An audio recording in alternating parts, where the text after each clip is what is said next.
Bismillahirrahmanirrahim. Assalamualaikum warahmatullahi wabarakatuh. Innal hamdalillah nahmaduhu wa nasta'inuhu wa nastaghfiruh wa na'udzu billahi min shururi anfusina wa min sayyiati a'malina. May yahdihillahu fala mudilla lahu wa may yudlilhu fala hadiyalah. Asyhadu an la ilaha illallah wa asyhadu anna Muhammadan abduhu wa rasuluh la nabiyya ba'dah. Qala Allah ta'ala fil Qur'anil Karim, a'udzu billahi minasyaitonir rajim. Bismillahirrahmanirrahim. Laqad khalaqnal insana fi ahsani taqwim. Shadaqallah, amma ba'du. Hadirin yang kami muliakan, yang kami hormati Bapak Kepala Kantor, Bapak Kasih Zawa, Ibu Umi Khozanah sebagai Kasih Bimas Islam, serta hadirin semua yang kami hormati dan mudah-mudahan selalu senantiasa mendapatkan rahmat dari Allah Subhanahu wa Ta'ala. Marilah pada kesempatan pagi yang cerah ini kita mengucapkan Alhamdulillah atas berbagai kenikmatan yang telah diberikan Allah kepada kita, khususnya adalah nikmat iman, nikmat Islam, nikmat sehat, dan berbagai nikmat yang tidak mampu kita hitung satu demi satu. Mudah-mudahan kita termasuk hamba Allah yang mampu mensyukuri atas karunia yang telah diberikan Allah kepada kita. Allahumma amin. Salawat serta salam kami haturkan kepada baginda Nabi Muhammad sallallahu alaihi wasallam. Mudah-mudahan kita termasuk umatnya yang mampu senantiasa menjalankan sunnah-sunnahnya sehingga tergolong umatnya yang telah mendapat syafaat dari beliau. Allahumma amin. Hadirin jamaah rahimakumullah wa hadakum. Pada pagi hari ini kami mengambil tema Islam itu harus sejahtera. Ada dua bangunan utama, yaitu yang kita sebut dengan rukun iman dan rukun Islam.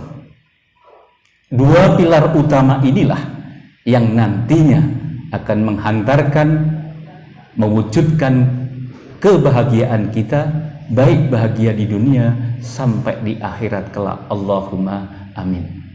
Karena dari dua pilar ini kita diharapkan menjadi seorang yang ihsan. Ihsan adalah selalu berupaya dan berusaha untuk berbuat baik. Bukankah baginda Nabi Muhammad sallallahu alaihi wasallam itu dengan sebutan Muhammad atau Ahmad yang terpuji dan selalu mendapatkan pujian baik di sisi umatnya, di sisi para malaikat. Oleh karena itu kita sebagai umatnya harus mampu mentauladani sehingga mewujudkan apa yang semestinya dan sepatutnya kita lakukan. Kata Islam berasal dari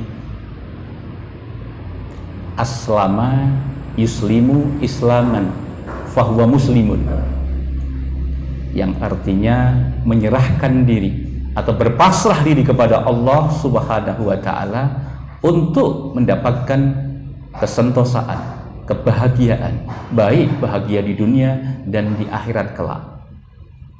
Mari kita mensyukuri bahwa kita lahir dan terlahir menjadi seorang muslim. Ada sebuah proses yang tentunya kita kadang-kadang setengah sadar dan bahkan kebanyakan dari kita kurang menyadarinya. Berdasarkan surat Al-A'raf ayat 172 disebutkan alastu birabbikum qalu bala syahidna. Bukankah kita dulu sudah sepakat, sudah melakukan sumpah kepada Allah Subhanahu wa Ta'ala untuk selalu senantiasa menjalankan apa yang diperintahkan Allah kepada kita pada saat kita di alam ruh, lalu kita masuk menjadi alam rahim ibu, Sebagaimana tadi di muqaddimah kami di surat At-Tin ayat 4, laqad khalaqnal insana fi ahsani taqwim. Kata Allah, sungguh telah aku ciptakan manusia itu dalam sesempurna-sempurnanya bentuk. Artinya sempurna secara fisik, sempurna secara psikis, dan tatkala nanti lahir di muka bumi ini, maka kita mampu menjadi orang yang bahagia, baik bahagia, dan menghantarkan sampai di akhirat kelak. Allahumma amin. Jadi berdasarkan surat Al-A'raf 172 ini, maka tatkala kita berada di rahim ibu dan tatkala kita dilahirkan, yang pertama kali diperdengarkan sebagai sang bayi adalah azan di telinga kanan dan iqamat di telinga kiri. Ini bukan hal yang biasa-biasa saja. Ini hal yang sangat urgent, karena yang pertama kali sang bayi lahir di muka bumi ini, kalimat tauhid yang diperdengarkan. Harapannya adalah, ayo selalu senantiasa kita mengingat akan adanya Allahu Azza wa Jalla. Para imam madhab yang 4 sepakat, kecuali Imam Malik, untuk azan dan iqamat di telinga kanan dan iqamat di telinga kiri bayi itu hukumnya mubah. Yang lain sepakat mengatakan hukumnya sunnah. Termasuk yang disampaikan oleh Imam Nawawi, beliau juga melafadzkan bahwa lafadz yang disampaikan azan itu sebagaimana azan dalam sholat. Coba kita telisik. Pada saat muadzin menyampaikan Allahu Akbar, Allahu Akbar, maka kita yang mendengarkan diwajibkan menjawab apa yang disampaikan oleh muadzin. Allahu Akbar, Allahu Akbar. Lalu asyhadu an la ilaha illallah. Kita jawab yang sama. Asyhadu an la ilaha illallah. Asyhadu anna Muhammadar Rasulullah. Jawabannya sama. Asyhadu anna Muhammadar Rasulullah. Tetapi begitu lafaz hayya 'ala shalah, kok tidak dijawab dengan hayya 'ala shalah? Jawabannya adalah la haula wala quwwata illa billah. Ini ada makna yang termaktub di belakang itu, di balik itu, bahwa untuk mendirikan sholat semuanya atas seizin dan seridho kekuatannya dari Allah Subhanahu wa Ta'ala. Lalu pada waktu hayya 'alal falah, marilah kita dapatkan kesejahteraan, kemenangan, maka jawabnya adalah la haula wala quwwata illa billah. Semuanya bersandar kepada Allah. Ini harusnya kita pahami, harusnya kita renungi sebagai seorang muslim. Lalu setelah itu disambung lagi dengan la ilaha illallah, jawabannya sama, la ilaha illallah, Allahu Akbar, Allahu Akbar sama. Disinilah maka sebagai seorang muslim kita harus sadari betul. Coba kita lihat 5 waktu sang muadzin selalu memperdengarkan itu. Dan tidak hanya itu, pada waktu kita sholat, saat kita membaca doa iftitah,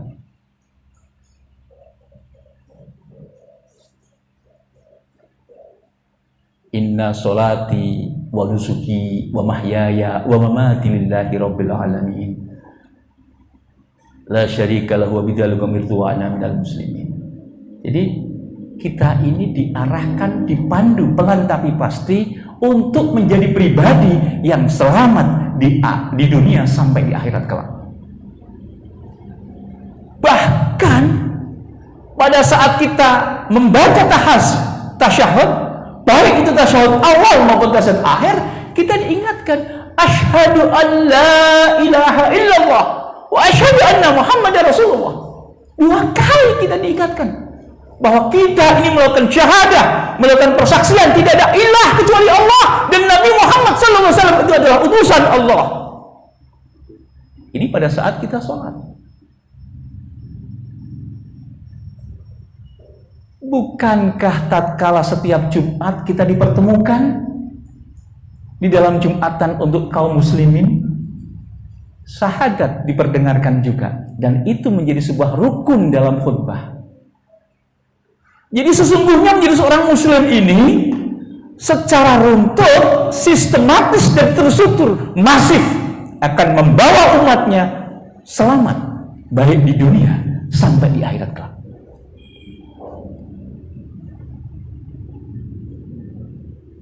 Selain itu, tatkala kita membaca surat Al-Fatihah, kita diingatkan, iyyaka na'budu wa iyyaka nasta'in, ihdinas siratal mustaqim, siratal ladzina an'amta 'alaihim ai nabiyyin, syiddiqin, syuhada, wasolihin. Jadi kita ini diharapkan untuk menjadi seorang an'amta yang telah, ini fi'il madhi, telah aku berikan kenikmatan kepada mereka. Maka bahasa sederhananya, ikutilah, tirulah, supaya kamu betul-betul menjadi al-mustaqim dan ghairil maghdubi alaihim waladdallin, dan bukan jalan mereka yang engkau murkai, dan termasuk juga jalan-jalan mereka yang sesat. Jadi bukan itu, tapi yang an'amta. Oleh karena itu, terhadap para syuhada, para nabi, kita harus betul-betul menghormati, karena beliau sudah terbukti dan sudah terwujud bahwa anugerah an'amta yang telah diberikan Allah itu belum betul-betul memberikan manfaat kepada kita semua.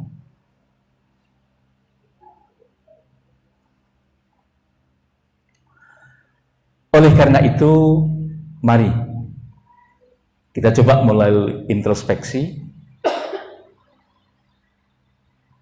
Dan Allah menyetir kita, mengingatkan kita melalui surat Al-Anfal ayat 2, innamal mu'minuna alladzina idza dzukirallahu wajilat qulubuhum wa idza tuliyat ayatuhu zadatuhum imana wa ala rabbihim yatawakkalun. Jadi apakah betul-betul kita ini menjadi seorang mukmin yang sesungguhnya atau tidak? Allah mengingatkan di surat Al-Anfal ayat 2 ini bahwa sesungguhnya parameter, indikator kita sebagai seorang mukmin itu apabila lafaz-lafaz Allah itu diperdengarkan, maka wajilat qulubuhum, gemetar hati kita, deg-degan kita. Somben kita ini bisa mengawal sampai kapundut. Apakah termasuk yang akhiru kalamihi la ilaha illallah atau bukan? Kita disindir sebetulnya, diingatkan. Dan apabila wa idza tuliyat ayatuhu zadatuhum imana, dan apabila diperdengarkan tanda-tanda atau ayat-ayatnya Allah, maka akan bertambah keimanan kita kepada Allah Subhanahu wa ta'ala. Maka seyogyanya dan sepatutnya kita sebagai seorang muslim lahir dengan posisi yang fitrah, apalagi saat ini adalah di bulan Ramadan. Sebagaimana surat Al-Baqarah ayat 183 yang disuruh adalah al-amanu. Ya ayyuhalladzina amanu kutiba alaikumus syiyamu kama kutiba alal ladzina min qablikum la'allakum tattaqun. Hai orang-orang yang beriman, telah diwajibkan kepadamu untuk melakukan puasa sebagaimana umat-umat sebelummu, agar supaya kamu selalu dan selalu bertambah-tambah ketakwaannya. Jadi supaya kita ini bertambah-tambah ketakwaannya, lah ketakwaan ini parameternya adalah ziyadatul khair. Setiap waktu, setiap saat kita ini selalu menambah dan menambah akan keberkahan, akan kebaikan. Itu berarti kita ini sudah masuk dalam kategori yang diharapkan oleh Al-Baqarah 183. Oleh karena itu hadirin yang dirahmati Allah, marilah kita selalu berupaya dan berusaha agar kita ini lahir dengan kondisi suci. Kita hidup di alam fana ini, jangan terkecoh, jangan terbuai, jangan larut. Kita harus tetap istiqomah sehingga kita bisa menghantarkan pribadi kita baik secara rohani maupun jasadi dalam posisi yang terbaik. Oleh karena itu, mari kita coba introspeksi diri. Tubuh kita ini sesungguhnya ada dua unsur, antara jasmani dan rohani. Maka kewajiban kita menghantarkan ketika menghadap Sang Khalik dua-duanya dalam kondisi yang terbaik. Hari ini kita melakukan kajian, ini adalah bagian dari rohani. Tetapi puasa itu punya implikasi baik rohani maupun jasmani. Oleh karena itu baginda Rasul mengingatkan, sumu fasihu, berpuasalah kamu, maka kamu akan merasa akan lebih sehat. Jujur, saya mengamalkan ini. Dan di hadis lain beliau mengingatkan, nahnu qaumun la naqulu hatta najum wa idza kanna nasbah. Kita, kata baginda Rasul, adalah suatu kaum yang tak akan pernah makan jika tak merasa lapar, dan kita akan berhenti makan sebelum merasa kenyang. Ini rumus kesehatan yang sudah dianugerahkan oleh Allah kepada baginda Rasul, dan seyogyanya dan sepatutnya diikuti oleh kita semua. Ini rumus diet yang luar biasa, rumus sehat yang luar biasa. Tapi pola sementara ini yang kita lakukan adalah makan sehari itu 3 kali. Kalau tidak ketemu nasi katanya belum makan. Padahal yang kita butuhkan kayak seperti kita pakai sepeda motor. Ketika bensin habis, ya kita harus isi. Dia tidak akan pernah bisa berjalan. Oleh karena itu, baginda Rasul kalau mau makan, kalau kondisi tubuh merasa lapar, dan tatkala makan berhenti sebelum merasa kenyang. Ini rumus sehat yang luar biasa. Monggo, sebaiknya dan seyogyanya coba kita praktekkan. Lalu yang kedua, sumu fasihu, berpuasalah kamu, maka kamu akan merasa sehat. Saya termasuk orang yang selalu senantiasa mengukur berat badan dengan timbangan. Karena ketika timbangan saya itu bertambah 3 bahkan sampai 5 kilo, maka secara harus, tidak ada tawar-menawar, maka saya akan puasa 3 sampai 5 hari. Jadi saya tidak perlu diet-dietan yang macam-macam, karena puasa itulah sungguhnya detox yang luar biasa. Maka pertanyaan saya, tatkala kita hari ini puasa, nanti malam setelah maghrib kita berbuka, tatkala kita buang air kecil, sehari kita tidak isi apa-apa, kalau air seni kita itu berwarna bening, ini menjadi sebuah pertanyaan. Seyogyanya karena tidak terisi, maka detox atau kotoran-kotoran dalam tubuh kita itu dilepaskan melalui air seni, maka air seninya akan berwarna keruh. Ini sebuah patokan, ini sebuah parameter. Tubuh kita ini punya sebuah sistem yang luar biasa, sudah didesain sedemikian rupa oleh Al-Khaliq Allah Subhanahu wa Ta'ala. Hanya kita saja yang tidak atau kurang memahami itu. Lah, tatkala itu berwarna agak keruh, berarti kotoran-kotoran, sisa-sisa makanan yang sudah kita lakukan sehari kemarin itu dikeluarkan oleh tubuh kita. Dan setelah kita berbuka, maka kita akan isi, tentunya disarankan berbuka dengan yang manis-manis. Sunnahnya adalah kurma. Seyogyanya ketika mengkonsumsi kurma jangan berlebih. Sunnah baginda Rasul, kurma itu sekali makan maksimal 3 biji. Pertanyaannya, kenapa harus 3 biji? Silahkan panjenengan buktikan kalau lebih dari 3 biji, setelah itu jenengan minumin. Apalagi kalau minum pakai teh hangat manis, di gigi nanti akan terasa nyut. Ini sesungguhnya sebuah parameter. 3 biji kurma itu sudah melebihi. Dan seyogianya setelah itu yang diguyur adalah air putih. Kalau nanti teh hangat manis, gula ketemu dengan manisnya dari buah kurma yang alami, kontras, giginya yang akan menjadi nyut-nyutan. Silahkan kalau tidak percaya dicoba.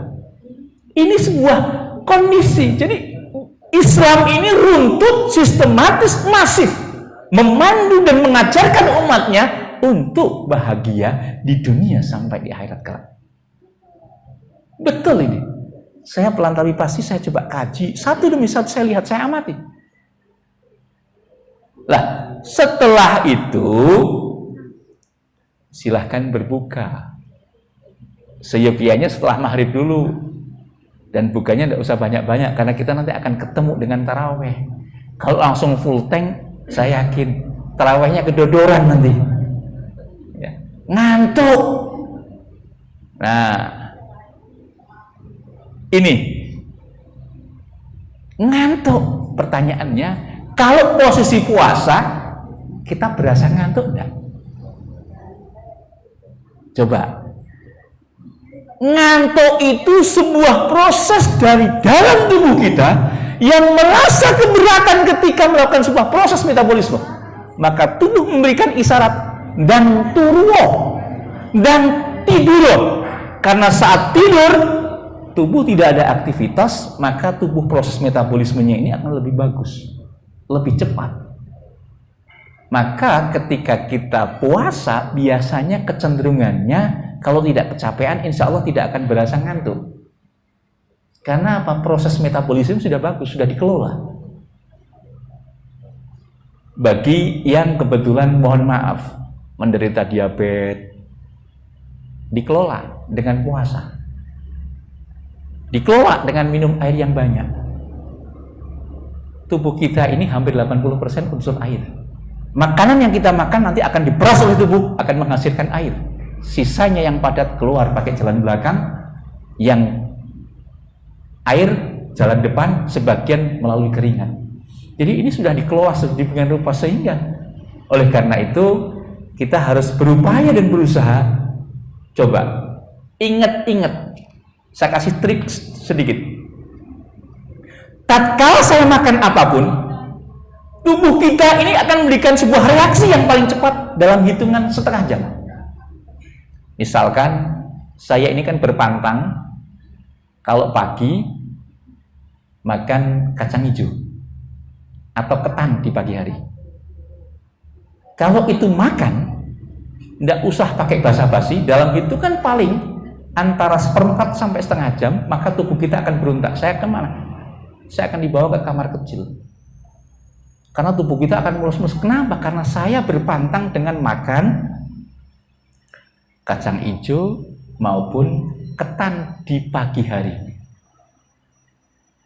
Reaksi yang paling cepat setengah jam. Normalnya 2-3 jam. Jadi coba kita introspeksi, kita ingat tatkala kita makan, tubuh kita ada reaksi enggak? Kalau ada reaksi, berarti yang kita makan itu perlu kita pertanyakan. Apakah porsinya kebanyakan? Apakah unsur yang kita makan tidak sesuai dengan kebutuhan tubuh? Apakah yang kita makan berkontraksi dengan tubuh kita? Karena ada pantangan yang kita makan di situ. Lah, ketika kita mampu mengelola ini, saya yakin dengan seyakin-yakinnya, yang kita makan, yang kita minum, itu sesungguhnya obat yang dibutuhkan oleh tubuh kita. Mohon maaf, di luaran ini maha dahsyat, banyak persoalan-persoalan atau makanan-makanan atau minuman yang tidak berkualitas, karena orang hanya berorientasi yang penting dapat untung banyak. Masalah nanti yang beli dimakan perutnya sakit, jadi diabetes, itu bukan urusan saya. Inilah yang menjadi sebuah problem. Mari kita evaluasi, kita introspeksi parameternya setelah kita makan, bagaimana reaksi tubuh kita. Kalau tidak ada reaksi apa-apa, berarti yang kita makan, yang kita minum, kita pastikan aman, sesuai dengan kebutuhan yang dibutuhkan oleh tubuh kita. Jadi mari kita coba mulai melakukan evaluasi diri. Supaya apa? Supaya kita ini secara fisik bagus, sehingga tatkala pada posisi dipundut oleh Yang Maha Esa Allah Subhanahu wa Ta'ala, kita ini dalam kondisi yang terbaik, baik fisik maupun rohaninya. Jangan sampai ketika kita kondisinya, mohon maaf, berat, ada penyakit ini, penyakit itu semua karena makanan dan minuman yang kita makan dan yang kita minum. Termasuk pola pikir ini juga memberikan konsumsi yang cukup. Oleh karena itu, sepatutnya dan sepantasnya selalu berupaya dan berusaha untuk memberikan berpikiran positif. Apapun yang kita temui, apapun yang kita dapatkan, kita syukuri. Dengan kita bersyukur, maka aura positif kita akan tumbuh, sehingga tubuh kita akan selalu memberikan performa, penampilan yang terbaik. Demikian kurang lebih yang dapat kami sampaikan. Harapan dan doa kami, mudah-mudahan dengan dua pilar keimanan kepada Allah, pilar keislaman dengan rukun Islamnya, lalu kita bisa menjadi seorang ihsan, dan sehingga hidup kita jalani dengan baik di dunia sampai di akhirat kelak, dan kita dapat mengakhiri kehidupan dunia fana ini dengan akhiru kalamihi la ilaha illallah. Demikian yang dapat saya sampaikan, lebih kurang kami mohon maaf. Billahi taufiq wal hidayah wa minkum. Wassalamualaikum warahmatullahi wabarakatuh.